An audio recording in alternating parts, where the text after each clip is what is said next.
Bueno, entonces decíamos que estamos en la tercera etapa de la división del trabajo según Marx, que es la propiedad feudal. Eh, en las ciudades, digamos, las que quedan sobreviven, lo que funciona son las propiedades corporativas, aparece la organización feudal del artesanado, ¿sí? Esta es una etapa más evolucionada, ¿no?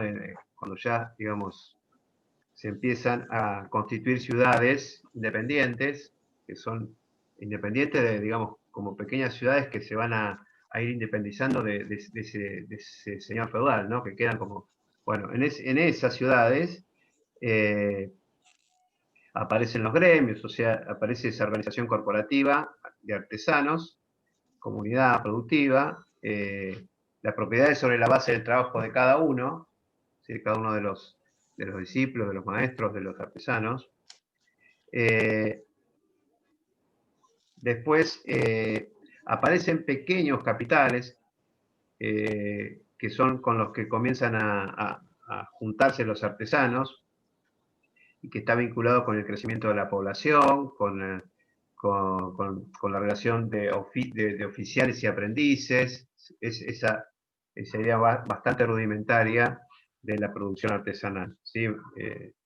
Después, la forma fundamental de propiedad privada, aparece la propiedad territorial, ¿sí? La que decíamos del señor feudal, aparece el tema del trabajo de los siervos, y aparece el trabajo propio en pequeños capitales que decíamos que es una forma de decir, porque todavía el capital no existe, ¿sí?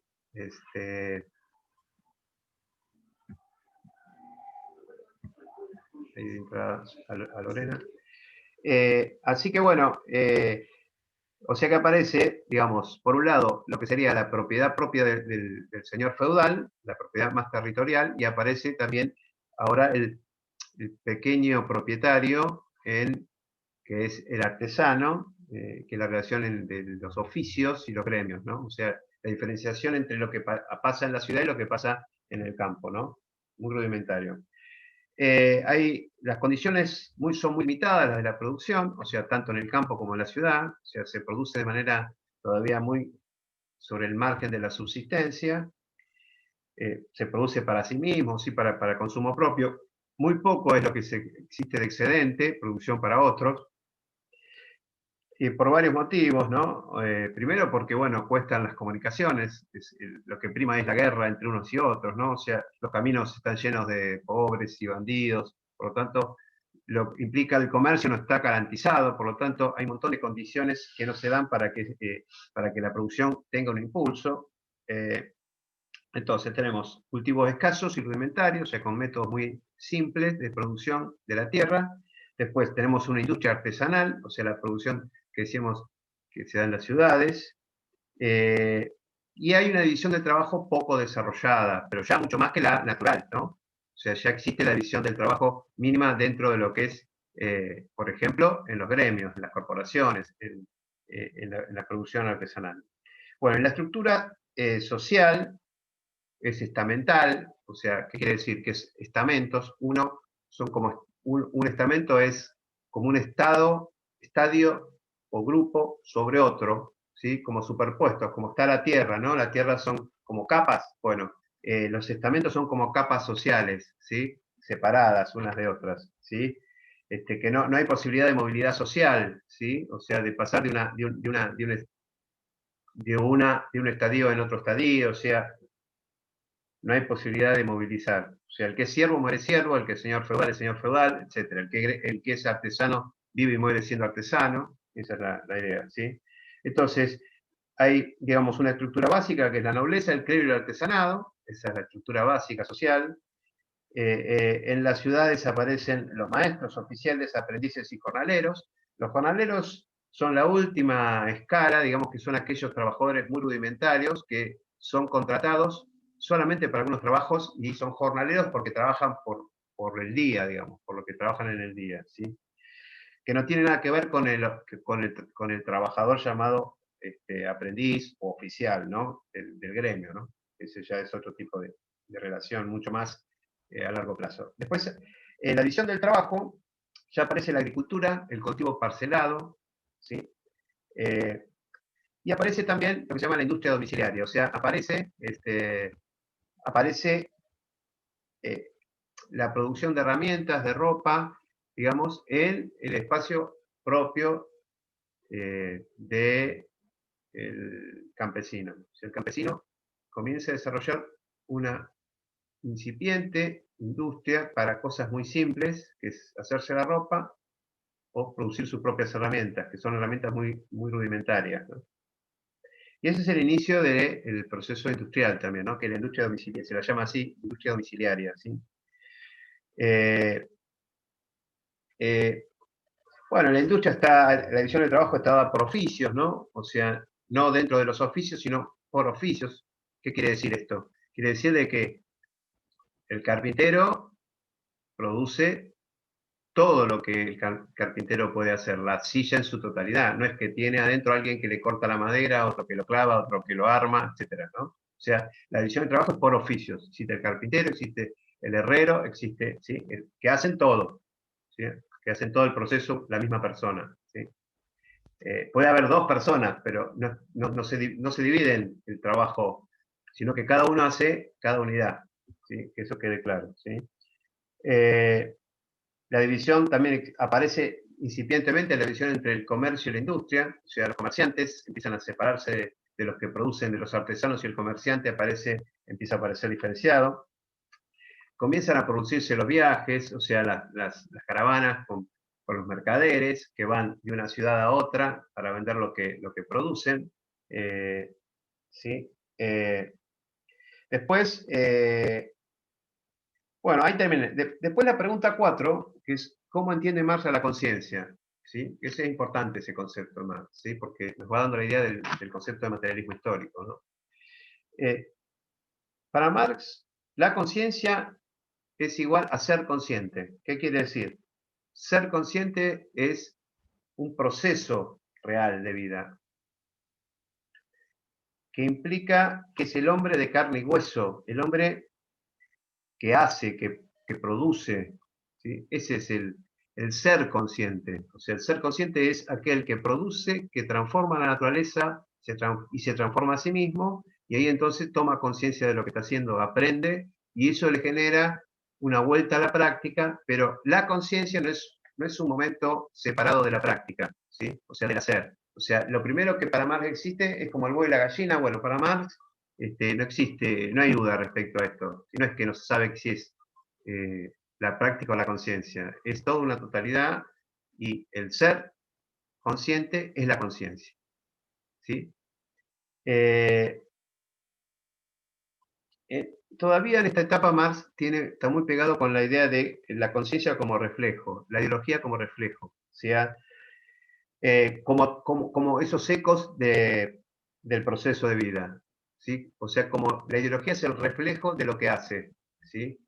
De manera, es como en el espejo, ¿no? Uno en el espejo se refleja. Y si ustedes no sé si se dan cuenta, en general cuando uno se refleja, uno mueve la derecha y el espejo aparece del otro lado, ¿no? O sea, esa idea de reflejo que no parecemos idénticos, sino que nos vemos ya de manera diferente. Bueno, la ideología como reflejo está muy presente todavía en la ideología alemana, el concepto ese. Por lo tanto, la vida determina la conciencia del sujeto. O sea, la práctica, lo que el hombre hace, cómo vive, cómo logra subsistir, es lo que va a determinar su conciencia, ¿sí? Sus formas de pensar están determinadas por las formas de actuar, ¿sí? Y por lo tanto, esa vida concreta va a estar determinada por el desarrollo de las fuerzas productivas y por el intercambio que genere que corresponde a ese desarrollo de las fuerzas productivas, ¿sí? Entonces, por ejemplo, para dar un ejemplo, o sea, la vida de un campesino, o mejor dicho, vayamos bien al origen, ¿no? La vida de una persona en la primera etapa, ¿no? Que decíamos que era la tribal, ¿no? Que cazaba y pescaba, cazaba o recolectaba frutos. Entonces, su vida va a estar determinada a ese modo de vivir y de poder reproducir su vida, ¿sí? Que es la de cazar, la de pescar y la de recolectar frutos. Eso lo va a constituir como un sujeto. Y ese es el desarrollo de la fuerza productiva, es el desarrollo que tiene la capacidad de, en ese caso, de saber cazar, de saber pescar, de saber dónde están los frutos y saber qué frutos puedes comer y qué frutos no puedes comer, ¿sí? Por lo tanto, eso es el desarrollo de las fuerzas productivas, la capacidad de trabajo. En ese caso, estamos hablando del hombre más primitivo, es la capacidad de poder tener los alimentos para poder subsistir. Eso es un saber. Bueno, eso es una fuerza productiva para Marx, que después se va evolucionando hasta llegar al capitalismo, ¿no? Pero bueno, esa es la categoría de fuerza productiva. Y que entonces la vida de las personas va a estar siempre determinada por el nivel de desarrollo de esas fuerzas productivas. ¿Sí? Entonces la conciencia del sujeto siempre va a estar de alguna manera condicionada por el nivel de desarrollo de las fuerzas productivas. ¿Sí? Y que a su vez eso después genera otras cuestiones, que es, por ejemplo, las relaciones de producción. Las relaciones de producción son las relaciones que tengo yo con otra persona para poder producir. Y eso se llama relaciones de clase. ¿Sí? Entonces, que esas son más estructurales. Entonces, la vida de las personas va a estar determinada en Marx por el nivel de desarrollo de las fuerzas productivas y por el nivel alcanzado por las relaciones de producción. ¿Sí? Entonces, volvemos al caso primitivo. Desarrollo de las fuerzas productivas, en el caso del cazador-recolector, va a ser en la medida que sepa cazar y sepa pescar y sepa recolectar, le va a dar un saber, una conciencia, pero a su vez también va a estar determinada por el tipo de relaciones humanas que se establecen en ese grupo, ¿sí? Todo eso va a ser lo va a ayudar a formar su conciencia, su ser consciente, ¿sí? ¿Entiende? Bueno.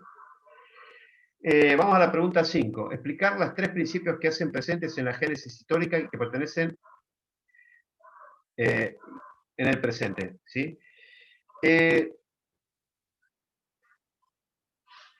3 cuestiones que Marx va a decir que hacen al origen del ser humano, ¿sí? Como ser humano, o al origen de las sociedades, ¿no? Primero, cuestión es la producción de la vida material. Eso es lo que va a tener en cuenta Marx, ¿sí? Desde sus orígenes hasta la actualidad, como para analizar los procesos históricos concretos. Entonces, primero es cómo es la vida y cómo esa sociedad produce sus propios medios para poder vivir, ¿sí?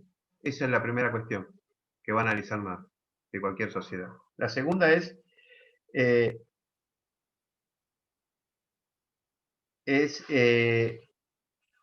entonces hablábamos de los medios que necesita tener. Por ejemplo, en el caso del cazador necesita tener una lanza, un medio para poder satisfacer, qué sé yo, un arco y una flecha. ¿Sí? Esos son los medios, ¿sí? Que es lo que él llama la producción de la vida material. Esa es la primera cuestión. La segunda es eh, la acción de satisfacer las necesidades y la adquisición de nuevos instrumentos que le permitan lograr y generar nuevas necesidades, ¿sí? Digamos, acá lo que está planteándose siempre al hombre como en el proceso siempre de transformación y de evolución, ¿sí? Entonces, es un hombre que tiene medios para poder, que son indispensables para poder satisfacer sus necesidades, ¿sí? Porque si no se muere. Y por otro lado, es la acción, o sea, que hace con esos medios, o sea, el hacer, que le permite satisfacer esas necesidades, como fin satisfacer esas necesidades. Lograr, por ejemplo, cazar, si tener el animal, la carne de ese animal para poder comerla, ¿sí? Ahora, a su vez el hombre va perfeccionando inclusive las armas porque el hombre va aprendiendo a partir de la práctica, va aprendiendo cómo puede hacerlo mejor. Bueno, a eso nos referimos con el primer hecho histórico, ¿no? Es esa acción de satisfacer las necesidades y la adquisición de instrumentos necesarios para lograr generar nuevas necesidades, ¿sí? Entonces, a medida que el hombre va generando estas cosas, el hombre va también adquiriendo nuevas necesidades.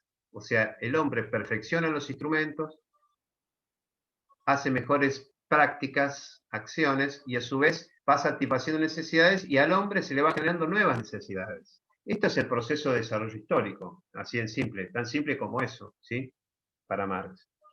Y la otra cosa importante como tercer cuestión es la procreación. Eso ya es una cuestión más natural. O sea, el género humano va a tener continuidad histórica en la medida que se procrea, o sea, la familia. O sea, por un lado está el proceso de producir y satisfacer las necesidades, que genera nuevas necesidades, y por otro, la capacidad de procrearse como especie, que es la familia. Entonces, la génesis histórica de la existencia humana tiene, decíamos, un aspecto natural y un aspecto social. El aspecto natural para Marx va a ser la procreación desde la familia, y el aspecto social es lo que decíamos antes de la producción de la vida material y la capacidad de la acción para satisfacer esas necesidades. Bueno, vayamos a la pregunta 6. Explicar el surgimiento del Estado y la relación que existe entre el interés particular y el interés común. Bueno. Lo que Marx va a plantear es que la división del trabajo, a medida que se va profundizando, va generando esta diferenciación entre el interés individual y el interés común. ¿Sí? Es como que se va diferenciando el individuo entre el colectivo y el individual. Y son intereses que se van contraponiendo a medida que se va generando la propiedad privada, etcétera, ¿sí? O sea que se va profundizando esa individuación, ¿sí? Entonces, el Estado es la capacidad, el Estado va a ser para Marx, es esa capacidad de poder, de manera ilusoria, generar intereses comunes. O sea, el Estado es el momento ilusorio de creer que todos tenemos los mismos intereses. ¿Sí? Esa es la función central que va a tener el Estado. ¿Sí? Ahora, lo que hace el Estado es encubrir, por eso es ilusorio, encubrir la base real de vínculos existentes. ¿Qué quiere decir? Lo que va a ocultar, tratar de ocultar, es las relaciones reales que se producen en el ámbito de la sociedad civil. Todavía Marx acá tiene términos muy hegelianos, ¿no? Estado y sociedad civil son términos hegelianos, no propiamente marxistas, que después no los va a utilizar en otros textos más adelante en su producción teórica, ¿no? Pero todavía acá habla de Estado y sociedad civil. ¿Sí? Bueno, la sociedad civil es la guerra de todos contra todos, es la guerra de la subsistencia, es la lógica del mercado, ¿sí? Y el Estado lo que viene a hacer es decirle a todos, bueno, esos intereses, nosotros ahora tenemos el Estado y con el Estado nosotros ahora todos somos miembros de un mismo Estado. Entonces, esa idea de homogeneidad a partir del Estado lo que hace, dice Marx, es ilusoria, porque lo real es lo que ocurre en la sociedad civil. ¿Sí?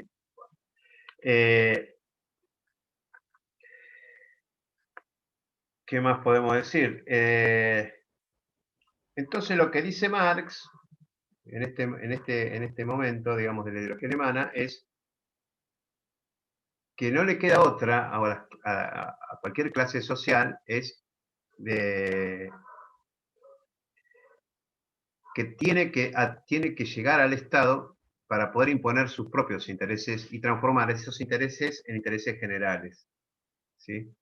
De alguna manera, la función del poder político cuando llega al Estado es hacer los intereses propios, individuales, de un sector, de una clase, en hacer los intereses de todos. Entonces, recomienda a la misma clase obrera, cuando habla de la revolución socialista, dice que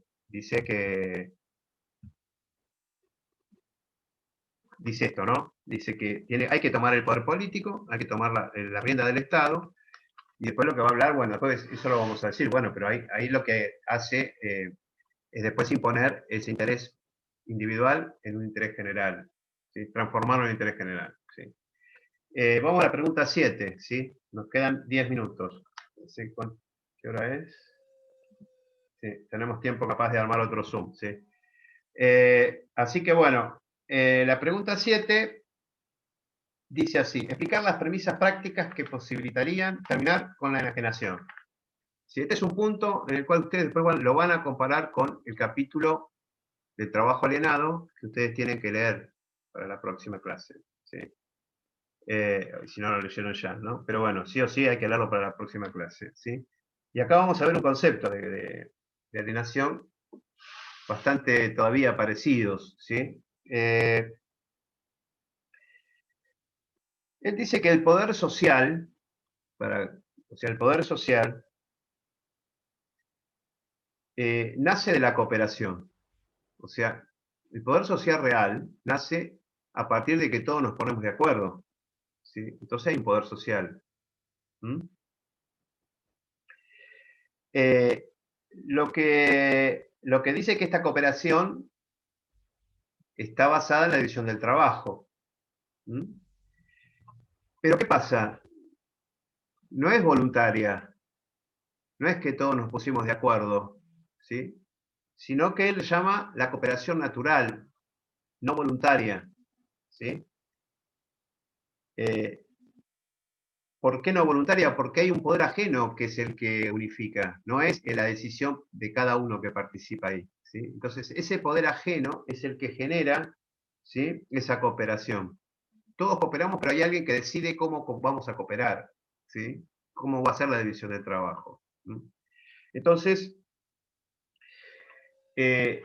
por lo tanto, no se ejerce un poder propio asociado. Poder propio asociado quiere decir que cada uno decide cómo juntarse, sino que hay un poder ajeno. Bueno, ahí está apareciendo ya una palabra, ¿no? O sea, nosotros nos cooperamos, pero sin haber decidido entre todos que vamos a cooperar, sino lo hacemos forzado, porque tenemos que ir a trabajar, porque tenemos que ganarnos el pan, porque nos contratan. Hay otro poder que el que nos contrata nos dice cómo organizarnos, ¿sí? Qué trabajo hacer y qué trabajo no hacer, ¿sí? Bueno, entonces, esa es la lógica basada en la división del trabajo. ¿Y por qué la división del trabajo produce la ajenación? ¿Sí? Bien, entonces va a ser muy diferente la idea de división del trabajo que va a tener Marx de la que nosotros trabajamos con Durkheim. ¿Sí? Para Marx lo importante acá es que la división del trabajo lo que produce en el trabajador es enajenación. ¿Sí? Enajenación porque es independiente de la voluntad de las personas que están ahí, que intervienen en la cooperación. ¿Mm? Dice independiente de la voluntad de los actos de los hombres. ¿Sí? Es algo que está por fuera y se le impone. ¿Mm? Entonces la pregunta es cómo terminar con la enajenación, se hace Marx en la división acá en el capítulo 1. ¿Cómo terminar con esa enajenación? Entonces dice que hay dos premisas prácticas para terminar con esa enajenación. La primera es, tiene que ser un poder insoportable, o sea, la persona que lo sufre lo tiene que sentir como insoportable. Y tiene que ser una masa de la humanidad que está totalmente desposeída. O sea, tiene que ser alguien que está en la máxima pobreza. ¿Sí? O sea, tiene que sentir que ya no se le aguanta más y que a su vez es un pobre absoluto. ¿Sí? Esa es la primera premisa para poder terminar con la generación. Y la segunda, tiene que haber un mundo de riquezas y cultura que implica un alto desarrollo de las fuerzas productivas. Entonces, hay dos premisas básicas para poder terminar con la enajenación en Marx. Primero, tiene que haber una sensación de ser insoportable en un estado de pobreza absoluto, y a su vez tiene que haber un gran desarrollo de las fuerzas productivas. ¿Qué quiere decir esto? Que tiene que haber mucha riqueza para repartir. ¿Sí? O sea, que tiene que haber mucha pobreza, pero a su vez mucha riqueza que se la apropian otros. ¿Sí? O sea, son las dos premisas, recuerden. ¿Sí? Bien. Vayamos entonces el concepto de sociedad civil. ¿Sí? Bueno, nosotros vamos a dar como 4 características para desarrollar el concepto de sociedad civil en Marx de la ideología alemana. ¿Sí? Primero, es el escenario de toda la historia. ¿Esto qué quiere decir? Que la historia se desarrolla en el ámbito de la sociedad civil, no en el ámbito del Estado, sino en el ámbito de la sociedad civil. Ahí es el ámbito propio y real donde se desarrolla la historia de los hombres y de los pueblos. Ese espacio abarca todo el intercambio material de los individuos. ese intercambio entre todos los individuos está determinado por una fase de desarrollo de las fuerzas productivas, lo que venimos diciendo, ¿sí? O sea, va a depender ese intercambio del nivel de desarrollo que tenga, qué sé yo, la división del trabajo, la cooperación, el tipo de herramientas que se utilizan, etcétera, ¿sí? Este término de sociedad civil apareció en el siglo XVIII, dice Marx, por primera vez, ¿sí?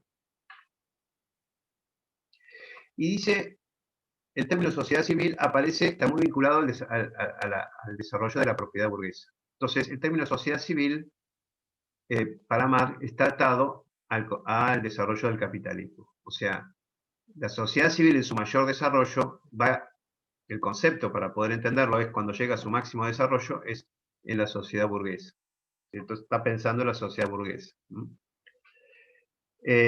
Y la cuarta característica es que es la base del Estado. O sea, y después vamos a ver en el texto de la introducción de la contribución a la crítica de la economía política, y vamos a ver la idea de, un poco esta idea, ¿no?